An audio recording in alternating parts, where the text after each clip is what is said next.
Good evening, it's Pilgrimers. Good evening, Drew. How you doing? I'm doing good. Let's say good. We'll get into that in a second, I'm sure.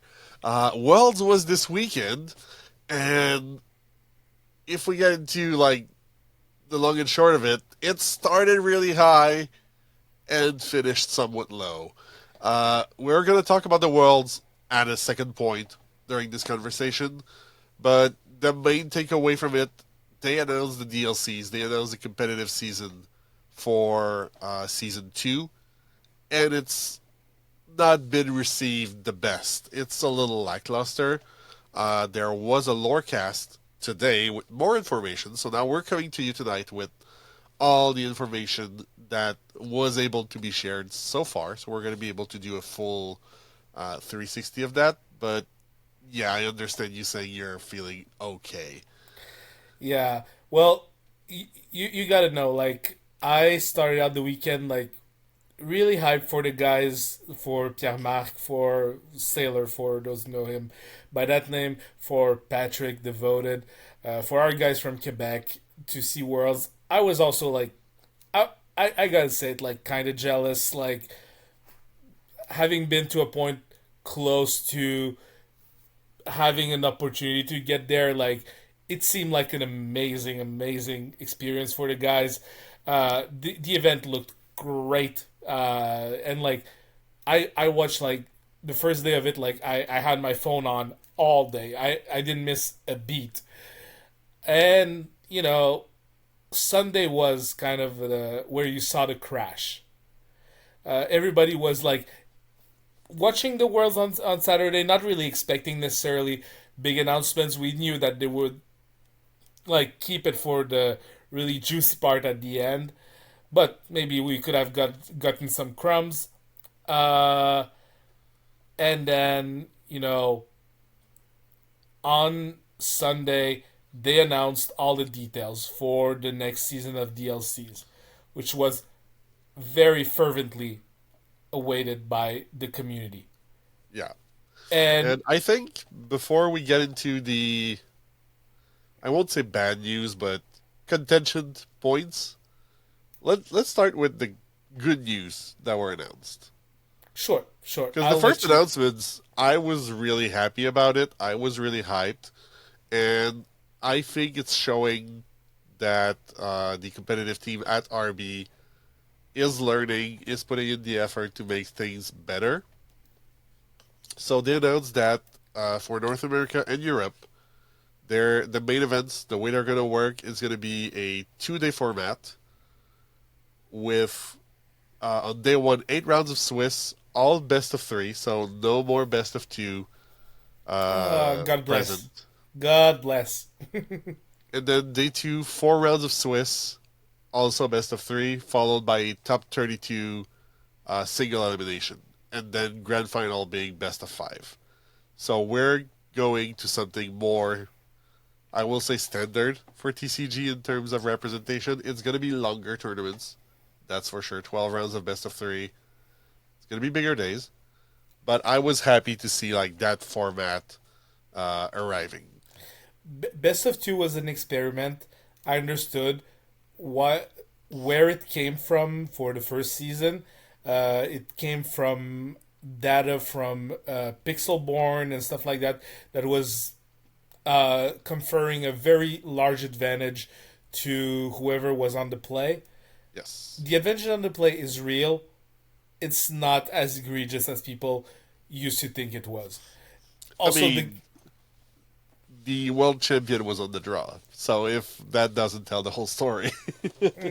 there you go, uh, and also the game has evolved a lot ever since. If you remember, we started DLCs in season one back with set three. Yep. Set four just had came out that weekend, so it was not legal at the first DLC, and it evolved. We had Continentals. We were up to set six. We now are out of Worlds with set eight. We're gonna have the first rotation. The game has evolved tremendously. Definitely, definitely. And they also announced, because the first news were really, really good. They also announced that one of the challenges, or one of the DLCs, is gonna be devoted both in North America and in Europe to Infinity. So there's gonna be a large side event at every DLC for Infinity, and there's gonna be one where the main event is gonna be Infinity. So we will have Infinity support on the competitive scene. Is gonna be showcased. So people wondering like, oh my cards, oh my god, value, whatever. Infinity is here to stay at least for season two. There's going to be major tournaments. There's going to be major events around it. I'm pretty hyped about it. They also confirmed that Hiram and Fortisphere will not be banned day Yeah, one of Infinity. that was So confirmed during the Lorecast. People were still they also asking me. confirmed it during the weekend. The Yeah, question was asked to Coop during the weekend, and he also okay, said like, because yeah, people were no, we're gonna keep an eye on him. We know about the guy, but day one he's not gonna be banned. people were still asking me the question after the Lorecast today, and I was like, now it has been confirmed. Do you want me to go fetch you the clip where they're saying like Hiram Fortisphere will be legal in day one of Infinity? Like nothing. But yeah, both Coop and Greg at this point have confirmed it. So So you can like do not dumpster fire sell your Hirams and your Fortispheres. You'll or your collection for that matter. Like I'm kind of snickering at like people that have like panic sold their collection from set 1 to 4 and now will be wanting to rebuy it for infinity. So I'm just like, oh yeah, no, your collection is still relevant, especially with like all the reprints and uh, the reprints that are going to come with set 9 and coming at various points in the upcoming sets. definitely. But then the not so good news came when they announced the dates and locations, because we fell to three DLCs in Europe plus the championships. So it's going to be Bologna, Ghent, and Dortmund with a championship at the end of the season. And three DLCs in North America with a challenge in August. So Milwaukee, Richmond, Indianapolis. This is Three where, cities which are in the northeast of the US. So that's not really North America, that's USA. And it's northeast USA. So nothing in Texas, nothing in Georgia, nothing on the West Coast, no LA. Uh, and even if you're looking at the Northeast, it's kind of the middle of nowhere Northeast.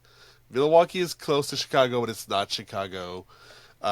Richmond is in Virginia. It's not. It's not New York. It's not Washington. It's Richmond. Like everything's a little bit out there, and we got a little bit more information on that today. If you want to talk yeah, about it and conjecture about it, I guess. yeah. So what we got from the Lorecast today is those were kind of the remaining locations like available for the dates that we're shooting for. So is it a question of budget, of availability? I think it's kind of a soup of everything, but it really hurts to see like half the DLCs, especially for North America, which is now only in the US. Like there has been like a lot of joking around in the chat of the Lorecast, like a lot of people that even people that we know really well that were deploring the fact that there is no Canadian DLC this season, which is like I want to like it is kind of dramatic at this point in my opinion. We had Toronto in season 1, which was a huge hit. Like it was a smash hit. That was one of the bigger ones, if I remember correctly.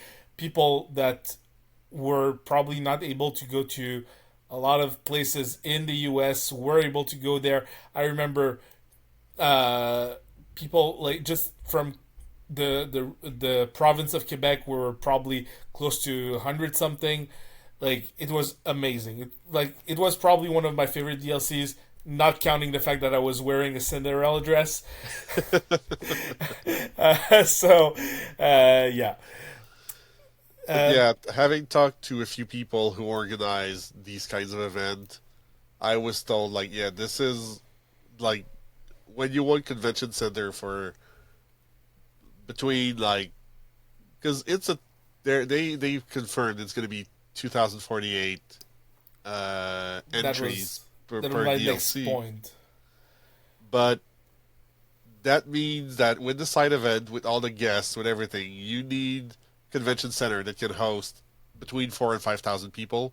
Usually is about what you're shooting for, Mm. and that these are usually booked like a year or two in advance. So it's very possible that they got not even for the dates they wanted, that just for the season as a whole, that they turned around and were like, well, there's nowhere being able to host us that is a Almost nothing decent available. location.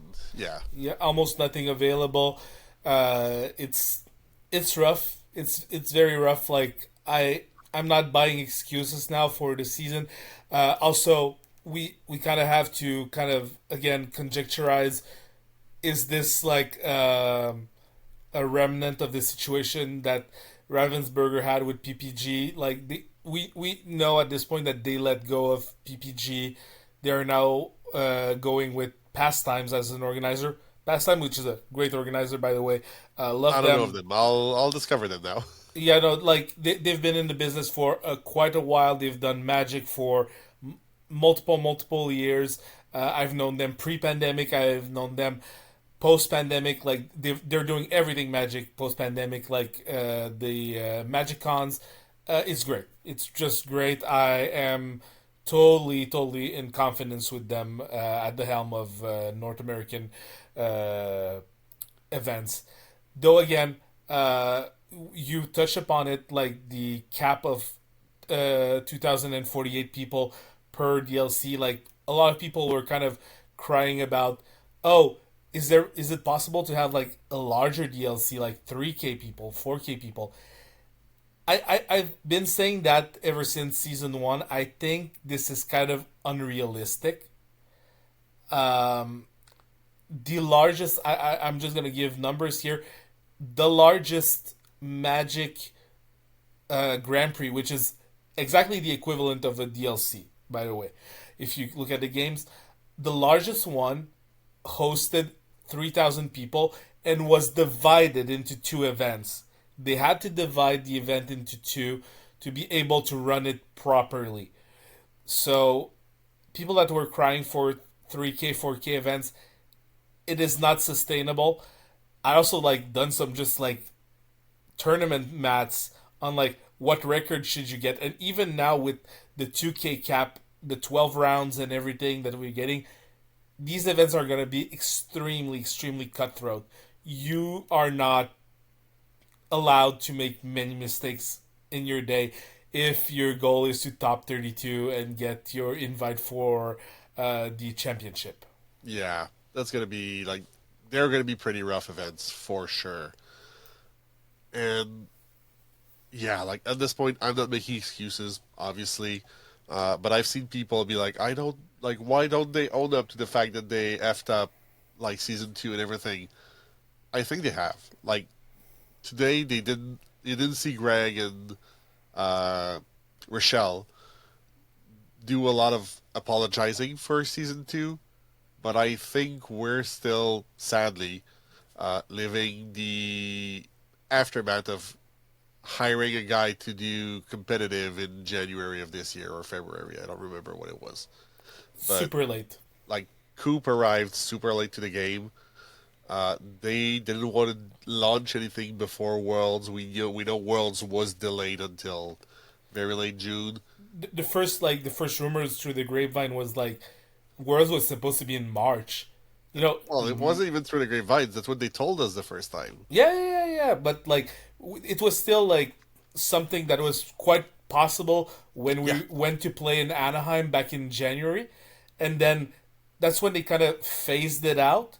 and that's why we were like baboons at the end of the ceremony, like when is Worlds, when is Worlds, and like no answer, like No answer. Yeah. just radio silence. So it sucks. Like I'm not gonna lie. I really don't like the way this is panning out. It's not fun.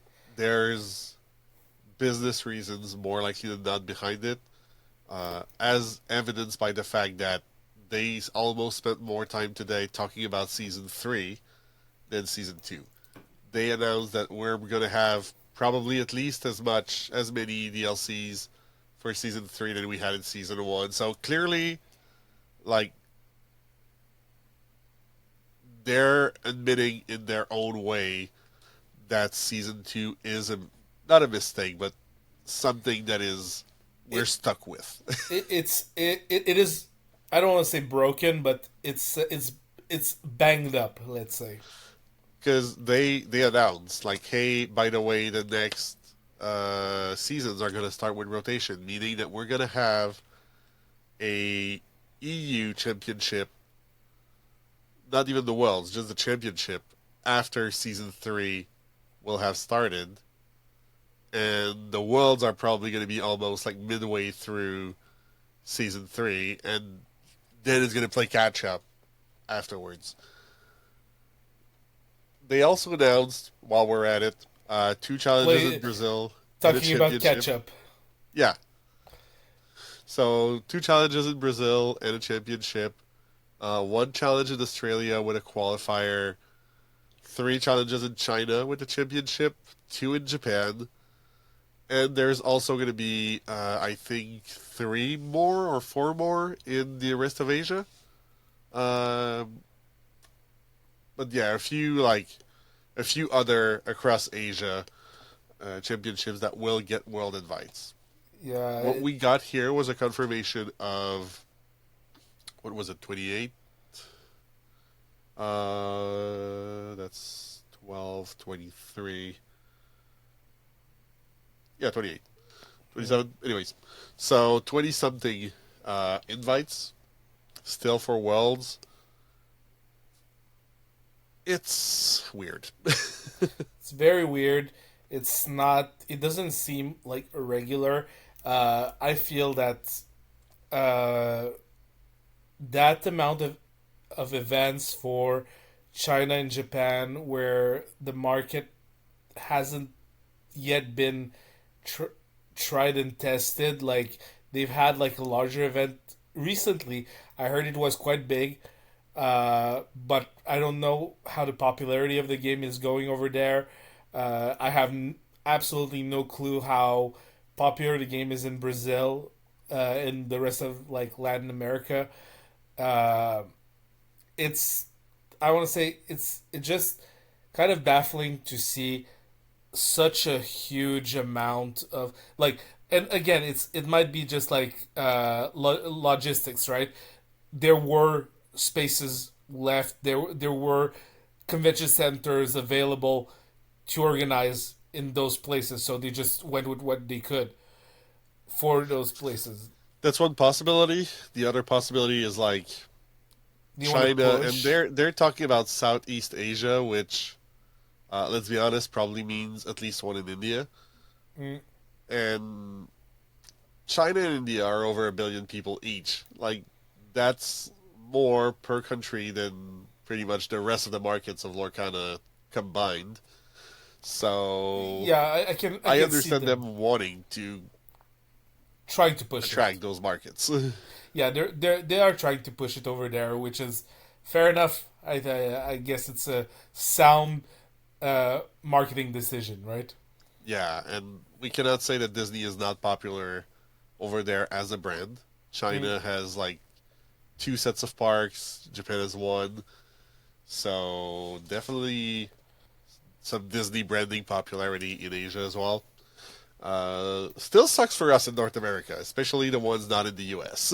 yeah, like again, we're gonna stop with like the whining about not getting an event in Canada, but like that's the thing. Like I've heard people telling me like people from here that are like, oh, with what's going on in the world right now, I'm not really comfortable going to the U.S. or trying to get a ticket in the U.S. Like I 100% will try and get to as many challenges as I can. Yeah, But like I for one am not inclined to go. Uh, Both you and I are lucky enough; we're probably safe from the ice roulette. But I can tell a lot of people are not going to be confident crossing the border to go play the ice roulette while they're going to try to qualify for a Lorcana event. Like, not even be guaranteed to be invited somewhere or anything, just to try to qualify. It's a big risk for a potential small reward. So I'm not too thrilled, but it happened. But then there was a glimmer of hope during the Lorecast today. yeah, this is probably the high point that we had to get from today's Lorecast is And that is that Greg made banana bread. yes, all praise All Greg. praise to Greg. All to those who missed the Lorecast, Greg started by explaining that he missed Worlds because he was camping, a trip that was already planned before he was hired. So he followed the trip, like the Worlds, on his phone. And when he came back, he was like, "Well, my bananas were too ripe to eat, but like not ripe enough to throw away. So I made some banana bread on Monday." So the Lorecast started with the big news announcement of Greg making banana bread on Monday. So good job, Greg. We're proud of you. Being a cook is an important skill in life. Not too Lorcana related. But no, the real glimmer of hope we saw, all joking aside, um, we have heard from Rochelle and Greg that during season two, maybe as a kind of making it up to us, they said that they are going to try and encourage third party events. I'm thinking about CCS that have one of the big brands of events, Star City Games that have the CG cons that were already hosting 1Ks, 2Ks of Lorcana that were kind of like, I want to say, dwindling just due to a lack of interest uh, related to the pricing.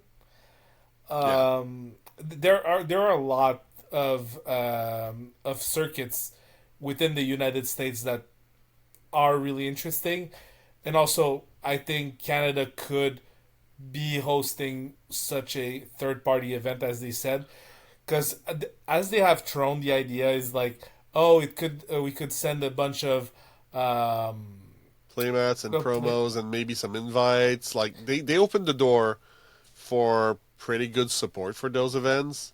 Apparently, we're going to hear more from it next week with Coop because Coop was not available this week. Which was weird. So, more supported events that are not DLCs are coming. Trademark. Stay tuned, It, is what we heard today. it was so weird. Like the main person that we want to hear from is Coop, and he wasn't there today. Yeah, like you could tell Rochelle and Greg, as nice as they are, as sympathetic as they are, neither of them seemed comfortable. I haven't heard Greg and as much since he's taken the bar of Lorcana. We had a lot of it, a lot of searching for words, a lot of we're not allowed to discuss this. Chat Uh, chat chat was kind of abrasive too. To be fair, yeah, like I like to say with reason. They even addressed it. Like they even said like we understand your sentiment and we welcome your feedback on it. So they were very graceful about the chat sentiment, which all like more power to them.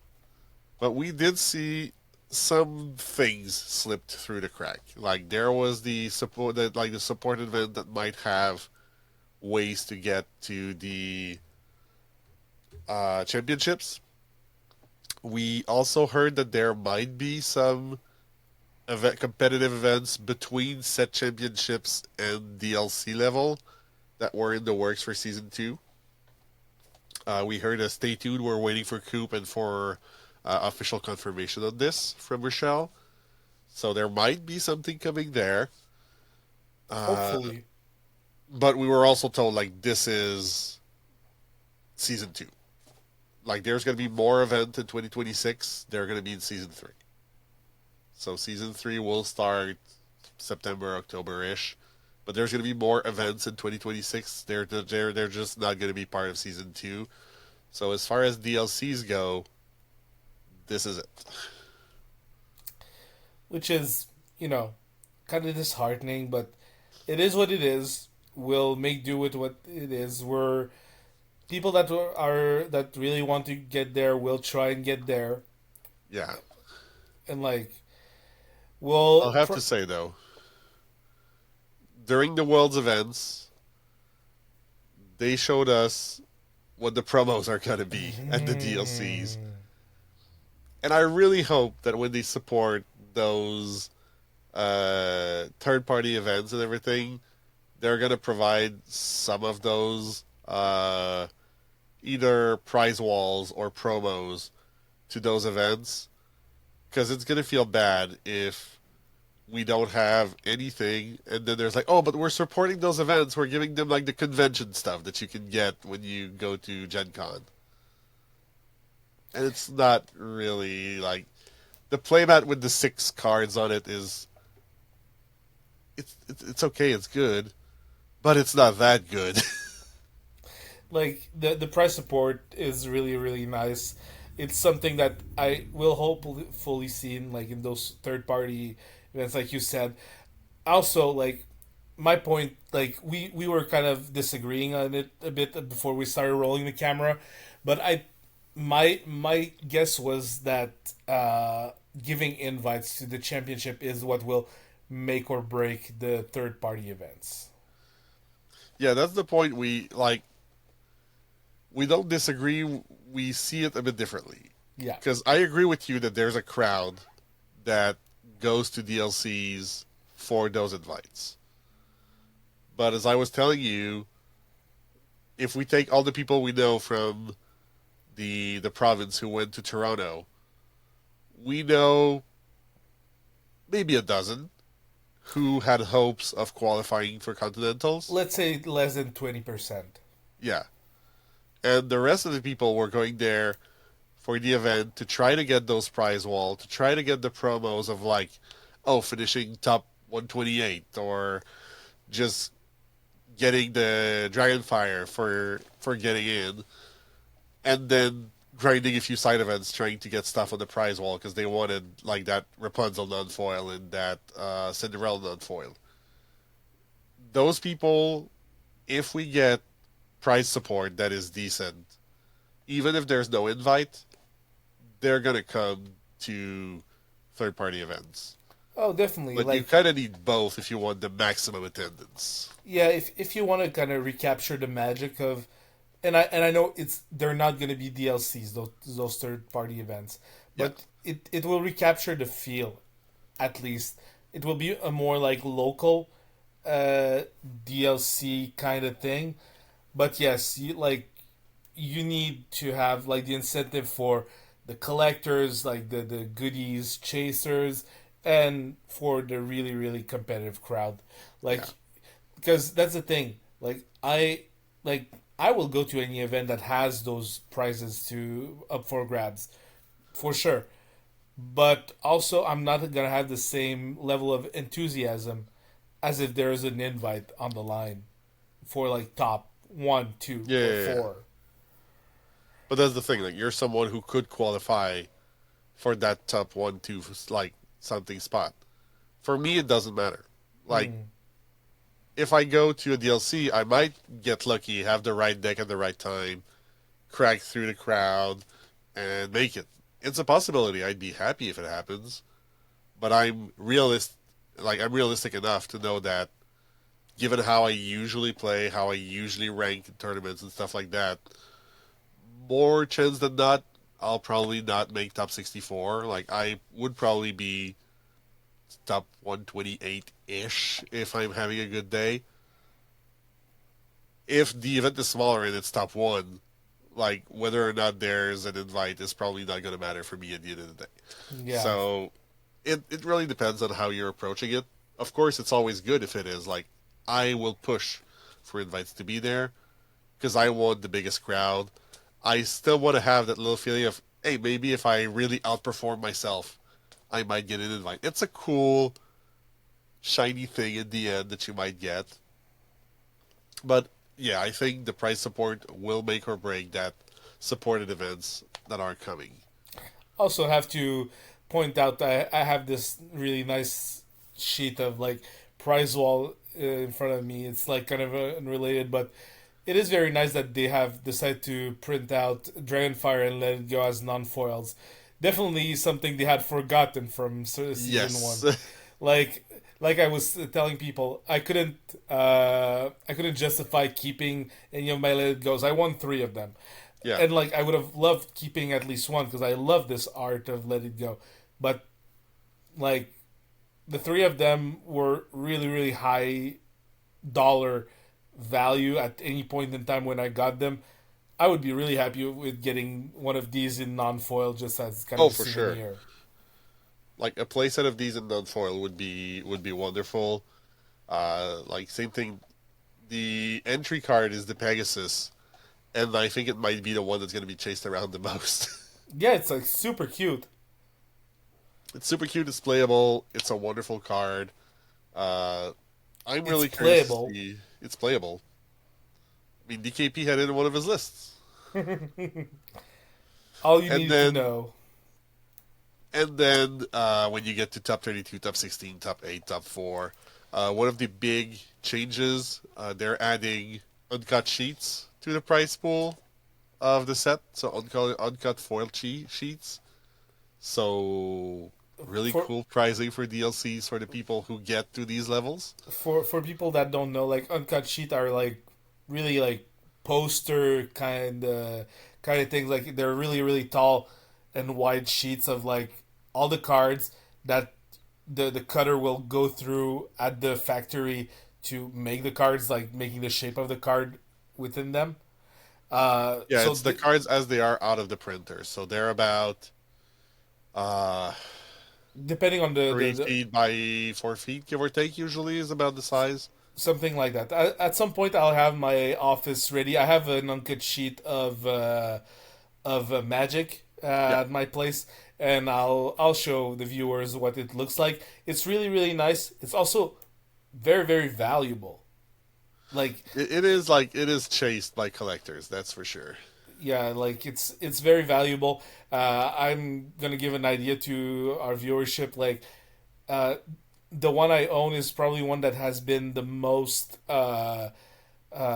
distributed because The War of of the Spark one, the War of I'm the guessing. Spark one, which Yeah, was kind of to make up for a mistake of distribution of another product that they sold back in the day in 2018 or 2019. something like Uh, that. yeah, so and this one is like worth $300 to $400. More expensive ones are like 6, 7, even up to a grand. So they're cool items. Especially now that you see on the prize wall there is a sheet that will include rares, and I assume enchanteds and whatnot. Assume that like you could make non-factory cuts. That's what they're called. Some people are cutting those sheets and making miscuts that are worth like atrocious amounts of money. Oh, for sure. Okay, this was the last one I had to share, which is good because the PC I'm using for that is about to run out of battery. All right. Um, but yeah, no, a few more details before we get into the subject of the worlds. One really cool thing we didn't talk about, and that was sadly overshadowed by the bad news and uh, the discussions about the DLCs. And what I wasn't expecting, but I was really happy to see, is Greg taking time to talk about the team that made the worlds happen and everything in the background happen, from the production company to the R&D team locally who made the trophy. Like they had printouts of the design of the trophy and everything. They thanked personally the people who worked on designing the trophy. Uh, Really nice gesture there from Greg, from a leadership point, to address those things that usually happen in the shadows. The guy who makes the trophy is probably not used to someone being like, "Oh, by the way, yeah, DKP's trophy, that guy designed it. Pretty cool, right?" So that was a nice, even if it was just to shift the tone a little bit before getting into the gist of it. I was happy to see Greg doing that. It felt really genuine in his way of approaching it. So that He was, he is genuinely a class act. Like you yeah. see him, just how he acts, how he handles himself in those lorecasts and whatnot. Like just 10 out of 10 across the board. And if you haven't seen the Lorecast, I really encourage you to go watch the beginning of it, because he got a really special gift from was it one of the competitors or one of the hosts? I don't remember. But someone at Worlds gave Rochelle a gift for Greg. And it was reminding me of your kind of shenanigans, to be fair. Really, I think I missed like that Oh, you missed specific that part. part. I think I Uh, missed that part. Greg got a playmat of his jump scare face at the side camera of, like, so the playmat is like half his face in jump scare mode stretched out on the playmat. Love it. Oh wow. I don't know who gave him that, but like I'll that's have to rewatch. I don't remember who gave it to definitely Rochelle, but someone at Worlds gave it to Rochelle to give to Greg specifically. definitely my kind of humor. But now let's talk about Worlds. I think we've said all that there is to say about the DLCs and everything that happened. Yeah. The doom and gloom, and the game's over. All right, now let's get into what actually happened this weekend. There was a Worlds event. Yeah, and actually, like the game's not over. It's just like it's gonna be a rough patch. We're gonna try and get Yeah, through it and make the most of it. Let's say. pretty much. But yeah, Worlds happened. DKP won. Yeah. I got it. As Robin Williams would have said, Jafar, Jafar, he's our man. If he doesn't make it, great. Uh, Like it makes sense that DKP got the win in the end. Like if you're twisting it around, and like he's the hardest working player in the game right now. he He he didn't have a run as clean as Ed. It was a great finale. Um, I would have put my money on on Ed, to be completely honest. I did put But money on Ed. to be fair, I can't really say that it was not deserved on DKP's part. I'm not his biggest fan in terms of personality, but he is a great player. He worked really hard. The decks that he brought were mostly unique. I mean, his blue red was his blue red. The rest of it was Spicy enough. actually spicy and really well designed for the field he encountered. So you can tell he did his own work. Uh, his results in Super Sealed have been decent as well. He lost his first match and that was it. So definitely helped him there.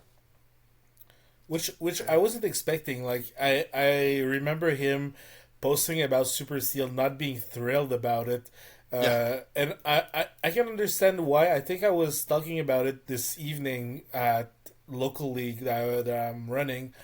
Uh, that various people at the Worlds had various baggages of with other games that have limited formats. Like people coming from Magic had an edge with Super Seal, in my opinion. yeah. Like if you played Magic or some extent of Magic, I think you had a head start.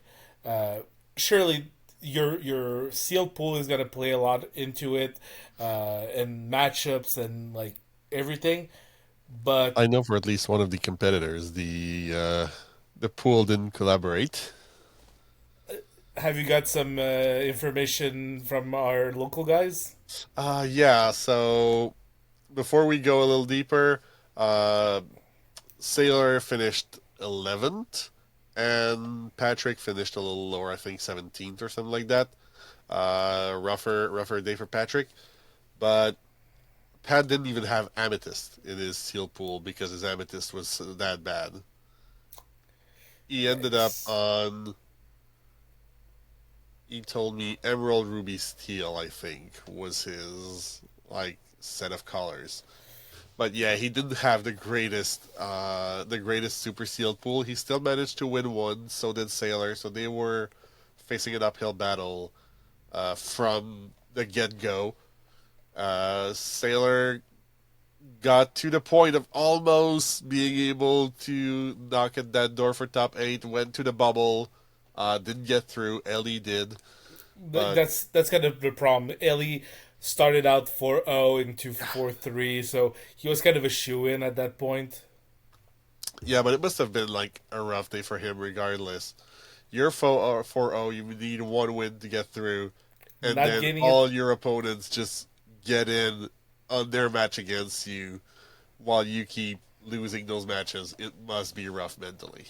losing multiple winning ends, which is three winning ends. It's Yeah, like you don't like in regular tournaments, if I remember correctly, like looking at pro tours and other worlds and whatnot from Magic, and like you get 1 to 2 chances by tournament of a winning end to get to top eight. He got three you got chances, three. and luckily enough he got there. You still got Even it. yeah, but could have been anyone else too. Like there were a lot of 4-3s in the bracket. And there were a lot of really good players. Like when you look at the top eight, Frank Carson wasn't there, Zan wasn't there. A lot of big names didn't make it, but the games that we saw, both on Super Sealed and on 3D Constructed for day one, were super exciting. Like every single match we've seen to me was worth it. I feel like before the announcements and everything came crashing down, uh, the sentiment in the community was that Super Sealed was a super cool format. People seemed to really enjoy watching it. Uh, the people here locally, we did a Super Sealed event to celebrate World with a watch party. Uh, the event was a blast. Everyone had fun, and it was super fun to play as usual. So nothing to say there. I think the choice of format was really well made, and the triple deck constructed was genuinely interesting to watch as a build, but also as a format to watch during the streaming. I really enjoyed the If play I patterns it incurred and the kind of deck building it brought with it. if I can just boast for a little bit that we have a nicer setup for a 3 deck constructed than Worlds had. Our round tokens are nicer than their stickers. Yeah, I Yeah, love ours way more than theirs. but yeah, I was just joking around with that. But like, I that's the sentiment I got. I was in the tournament too on Sunday while top eight was unfolding. Everyone there had watched the games on Saturday, and they like everyone had fun. That's the main thing you want out of your high level tournaments. You want it to be fun. You want it to be like entertaining to watch. I know just for myself, and I'm a very avid consumer of that kind of content. Like I watch pro tours. I used to watch Grand Prix. Uh, like I didn't watch any of the DLCs for Lorcana because I was there. So that's about it. I watched actually the European ones. I watched the streams, but um, what I want to say, like sometimes some of the content is not as riveting. I would say Magic Limited is not very riveting to look at during a pro tour, and that's what Lorcana have to commend them for. Like they made limited fun to watch. And this is great. This is just great. I think there's a lot of potential for that.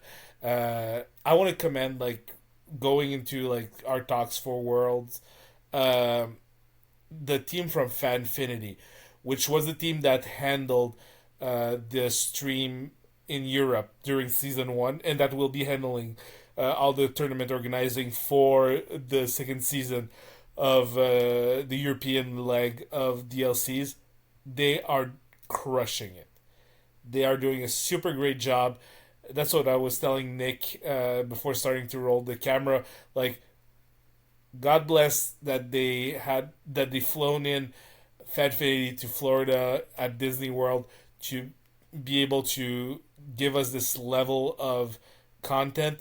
Because if it were on par with what we had in North America for the Continentals and the DLCs, that wouldn't have cut it. Not for Worlds. You needed a premium experience. You needed something bright and shiny and well thought of. And the cast that they brought definitely delivered that. Like Fanfinity did a good job. The casters that they got really shown. Even those who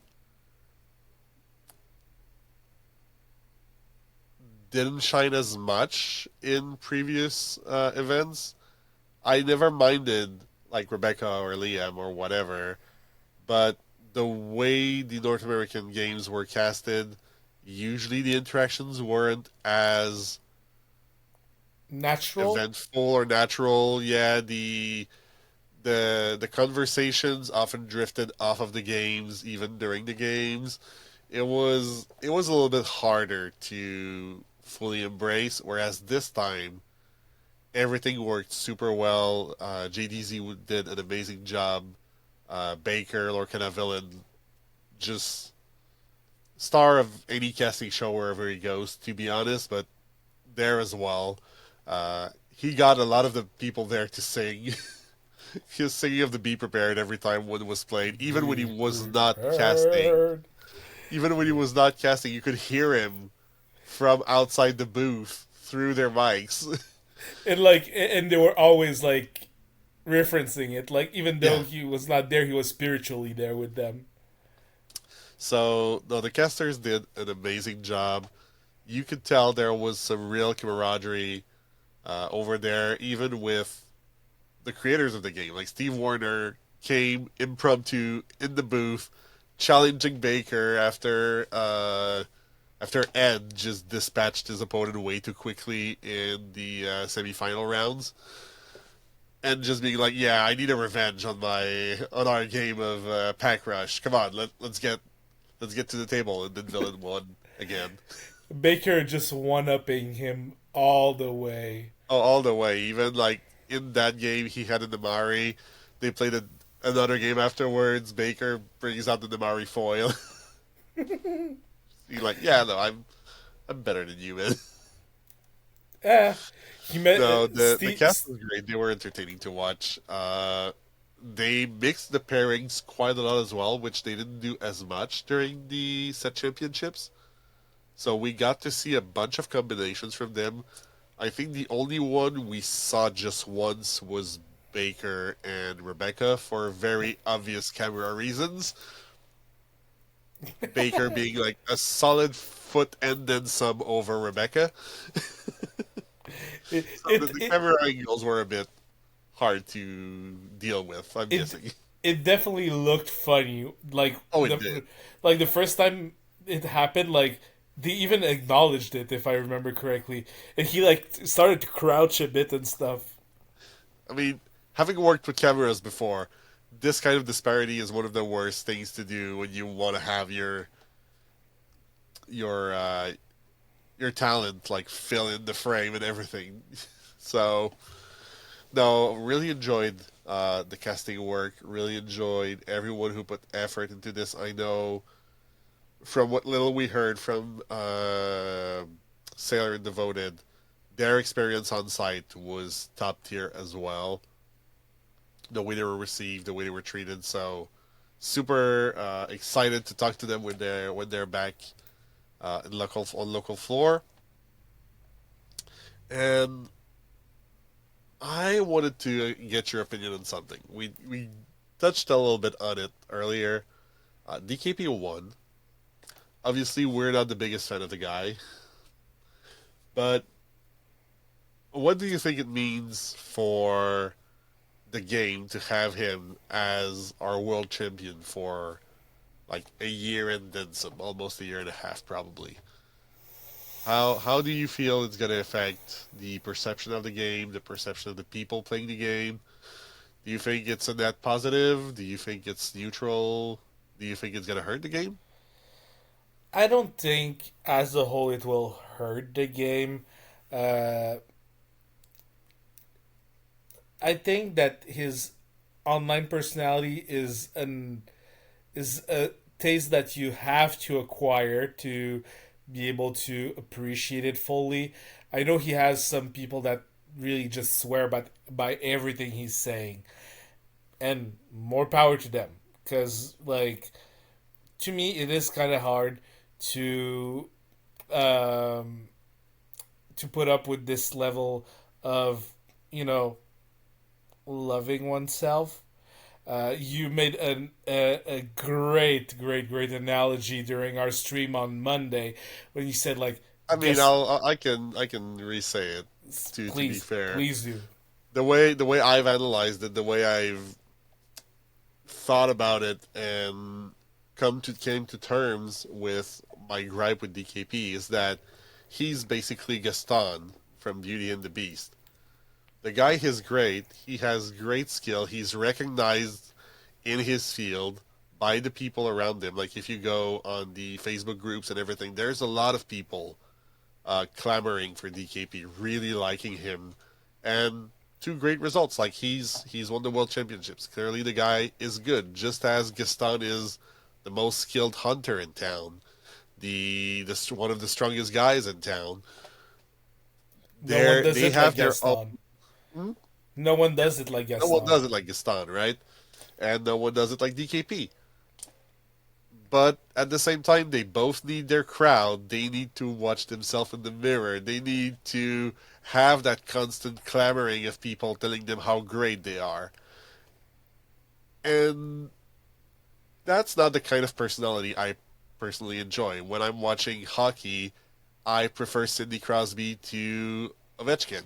Ovechkin has more um, records broken. Like he's broken some of Gretzky's record, but they're all individual player awards. They're not team awards. When you watch like any sport, you're always gonna have a good villain, and I think to me DKP is a good villain in that sense. He's a really skilled player. He's someone to defeat. He's not the kind of person that when I play with my son and we're looking at the games and we're looking at what's happening, I tell him like, "Hey, I want you to be like that guy when you grow up. I want you to post 10 times a day on Facebook and being like, buy my Metafy. By the way, my Metafy is 3 times the price of anyone else." It's By the way, I have to say, just to keep him honest, I know he doesn't watch our show, but I heard from someone that he said that he would make his Metafy free for a month if he won Worlds, and that hasn't happened yet. oh, I mean, I'll be happy to do so because I'm planning some things for Metafy. So, but yeah, nothing against the player. The player is great. His skills are super good, and he worked really hard for them. Not a fan of the attitude of the player because that's not my style of players. That's mostly that, but super happy of seeing him win. Uh, I don't know that I will say it's not going to be a charismatic world champion is a good and a bad. Like when you look at chess, chess is a super charismatic world champion, for better or worse, in Magnus Yeah, Carlsen. yeah. The thing is, I don't think DKP is Lorcana's Magnus Carlsen. No. No. But like that's the gist of it. Like I think it is still a deserved title. Oh He yeah, worked hard. he worked hard. He made the whole event super entertaining. I he like, and that's the thing. Some people are saying like, oh, it's a question of like of means, and like he went to all the events and everything. Like, yeah, he went there. He dedicated himself to be at almost every one of the DLCs possible. Like he like it he took time from his schedule to be there, yeah, and money from his bank account to be there. he Okay, was lucky enough to have that money to start with, but he yeah. still decided to do it. He still took the time. By the way, I'd like to correct one thing I said on stream. So he posted the picture of his graded uh, golden Mickey Mouse from the trophy, and it had the one of 77 gold chocobos next to it. That's not his. The picture was taken at the grading company because they were having both at the same time and they wanted to take a pic of the two together. So he didn't buy a gold chocobo to celebrate his win at Worlds. They just happened to be at the grading company at the same time, and they took a picture of the two of them side by side. That's fair. That's fair. That's what I saw. I saw the comment of him saying, "No, it just happened to be there." At first, I thought it was kind of like a joke of like it just happened, but clearly that's So what. it seems from what I've read that yeah they were just at the grading company at the same time for the two cards. Yeah. So that's fine. Like I didn't mind because that I was kind of surprised. I was telling myself maybe he's a like super big Final Fantasy fan Yeah, because because he's I not known for magic. no he doesn't come from Magic. He comes from Yu Gi Oh, Yeah, which is kind of baffling to me that our world champion is an ex Yu Gi Oh player because I think the game of Lorcana is much closer to Magic than Yu Gi Oh in terms of game mechanics and gameplay. yep, So still I don't want to say weird to me, but surprising. surprising for sure, for sure. And we mentioned he brought some very spicy lists, and it's really funny because we had made comments to one another about how those lists are fun, but they're not real world lists in the sense that the players were able to ban a color combination in each match. So they built lists that were a lot greedier in their overall archetypes. You could say there's not going to be any steal and play a million things that were filling the board super wide and being super aggressive. And we're seeing it a little bit now where people start playing those lists on ladder and like in paper and everything and crash into the real world of, oh yeah, Ember steals a thing. Yeah, that's the thing. Like, I saw a lot of Lorcana personalities talk about it. I said it on stream last Monday. Those lists were good in a bubble. It's cool if you want to try if you have the opportunity to play many set champs, like you're like, oh, I'm gonna play 4 or 5 of them. I don't mind just like trying a spicy list for one of them, that's fine. But if your goal is like to go to one set champ and you want to make the most out of it, play a good deck that is meta tested. I'm not gonna say play Ember Steel because that's not the only thing available to you. The meta is still super wide and still It like is. super open. The thing is just like if you're trying to bring the blue green list, the blue green item list that we played on Monday, which is a bunch of fun, but it's soft to steal, it's soft to discard. It's soft to two things that are gonna be present in many a set champ, and if you bump into it, you're just gonna feel bad because you're like, why is this list that looked awesome not performing well? Because the tools, the things that detract you the most are there, are present. People are all allowed to play them. And even in, traditionally interesting lists, there's a few lists there that are genuinely um, powerful, even like outside the bubble.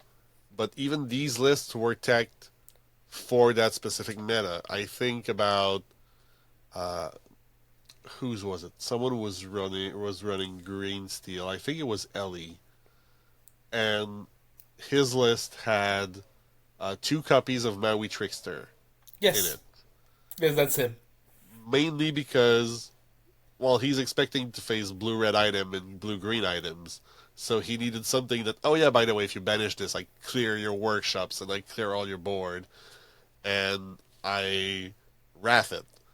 Well, it's super cool in that context, and the list is a pretty decent discard list on its own. But if you're bringing that to set chems, how many blue red items and blue green items are you going to face? Is that like two off tech card really the best thing to put in there, or would you be better off with like A Tinkerbell or something. yeah, or even like a few more action like Hypnotize that's not in his deck, or a Lucifer and cutting an Uninkable somewhere else. And that balance of okay, do you play um, Ed's Steel Song with four of BR Guest, or do you try to put in like a Grab Your Sword or two, or a little bit more characters to be able to challenge? You slot in a Calhoun. Like there's only 8 Uninkables in that list. You have that's that's actually the lowest like Uninkables count in a Steel Song I've seen in forever. But Well, he's not playing a whole new world, right? yeah, So, or Beyond the Horizon for that matter. exactly. So, and the list was very much. I don't want to say steel song. It was more akin to Amber Steel mid range. That's how I Yeah, would call his list. And I've seen people running these kinds of lists outside of the world's bubble. Like I've seen that list in tournaments, and it performs. It performs. It's really good. It's still Amber Steel. You still have your tried and tested like cards, but then it really depends on what you're trying to do. What I want to say what angles you're trying to attack here and there, because some of the real explosive things from Steel Song are just gonna win you the game. They have been winning you the game ever since they were printed, and they will continue doing it. Shifting Robin on turn 3 and singing Whole New World is still a huge play. Like it's still valid. that's what I mean. So it play the meta is like super open to do whatever you want, and open enough to be able to try stuff from Worlds, which is great in my opinion. Yeah, Just use a bit of your judgment skills of saying, okay, this was like a greedy world tech. Uh, yeah. What's the colors they were looking to ban with these 3 lists? That like don't look at one single list from a competitor. Look at the 3. Try to figure out what list they were trying to ban, and that should inform you on what you should tech, like what you should tune in your deck to tech against. mm, In most cases, it was steel. So a lot of the lists are either more aggressive than they would normally be, because by removing steel, they were all attacking sapphire as like, okay, I need to go faster than the sapphire deck, or they were a super controlly deck in sapphire. That's mostly what they were doing, and then banning the steel decks. yeah, this still is what it is. Like we're gonna say it. It's a police color. It's supposed to keep people honest. Yeah, Like the rates on the cards are amazing. You're thinking about Calhoun. You're thinking about the songs. You're thinking about like every like the shifts and everything that are really Rhino, good. the freaking Rhino. Yeah. Well, this is a really specific card because it's like yellow and Yeah, it's Steel. Ember Steel specifically, but Yeah, but it incentivizes you into three whole archetypes. There's Ember Steel aggro, Ember Steel mid range, and Steel Song. Everyone is yeah. playing that. So Oh no, but definitely excited to try more of those lists down the road. Even starting to plan for a few that I might bring to set champs depending on what the schedules are going to be like. Already started tweaking them. We will see about that. Anything else from the worlds you wanna bring? I mean, I hope I'm competing in the next ones. I hope you are. I would love to. Like as we have touched upon it with our more gloomy part of the video, it's gonna be harder. Still gonna try and attend as many championships as I can. Uh, we'll we'll also keep a close eye on it, even though if I'm not able to make it.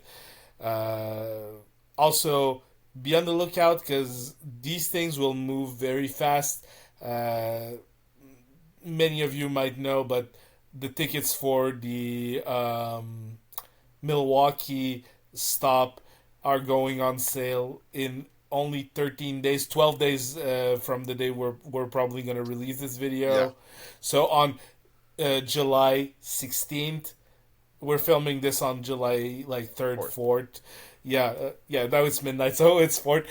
So, yeah, so it's super like it's coming up. It's coming up. Keep an eye open if you want your tickets. They have confirmed it's a 2048 cap. We've addressed it. For the Like competition, though, because they've yeah, also confirmed that for the guest passes is going to be as many as we can fit in the room. yeah, Is how Rochelle said it. and It's I going to think be as many as we can fit in the room. it's gonna be a bit better than what we've seen in past DLCs. I think they went kind of conservative with the side event passes. I don't remember Uh-huh. what they were called last season. The guest passes. Yeah, the guest passes.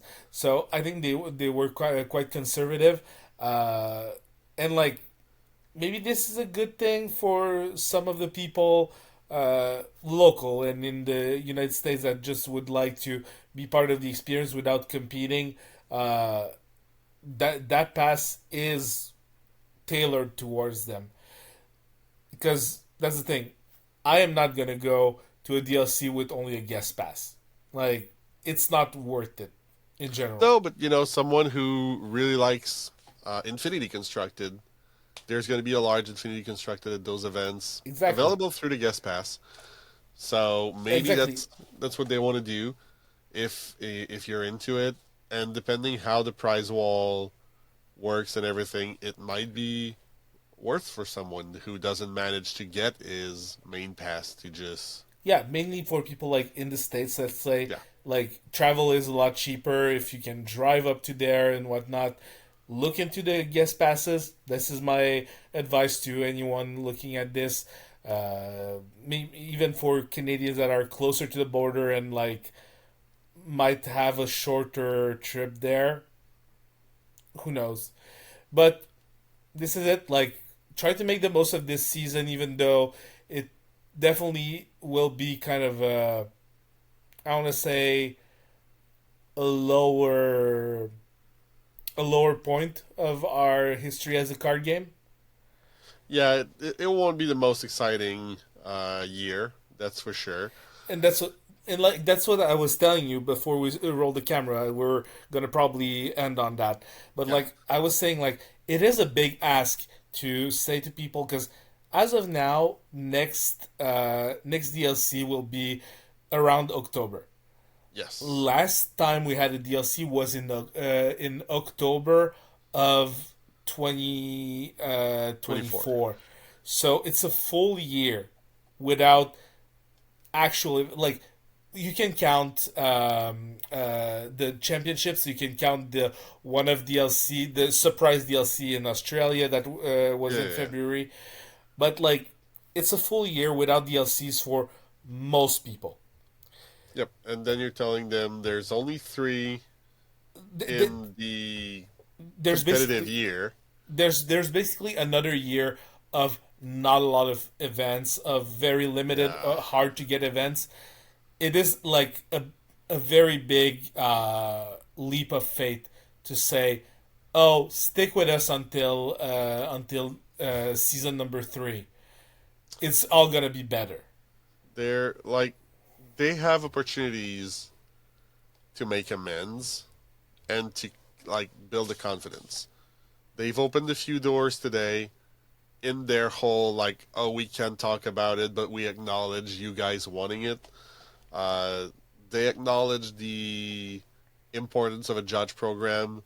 Rochelle kind of slipped that they're working on something for that, but that they can't talk about it right now. Greg clearly mentioned that he himself would love an online client. No further things on there, but those are the kinds of things that, okay, the competitive year is going to be rough. How can they push it big? How can they make the game be worth it in that time so that when it comes back with season 3, everyone's fired up, everyone's hyped, everyone's ready?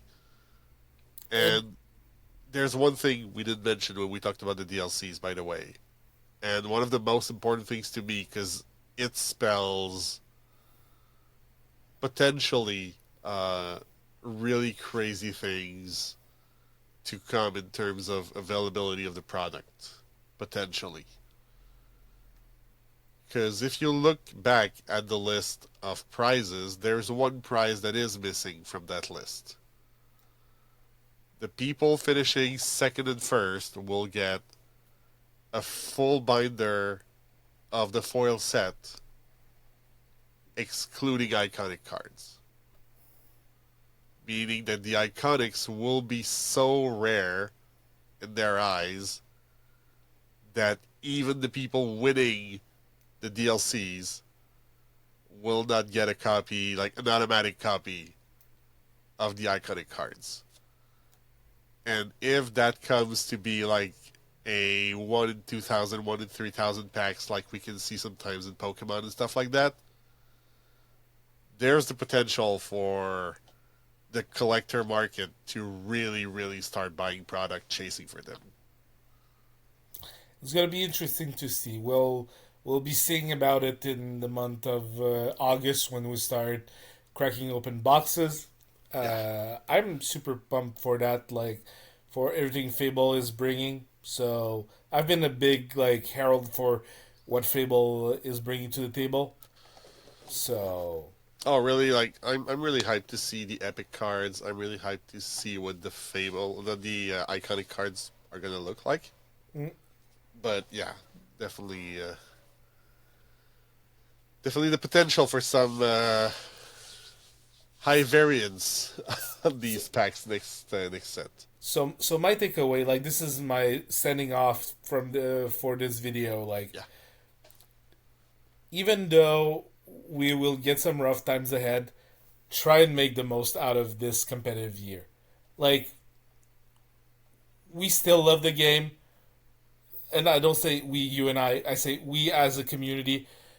We can stick together and still keep it fun and have a little faith. I want to say, and I think everything can turn around with that.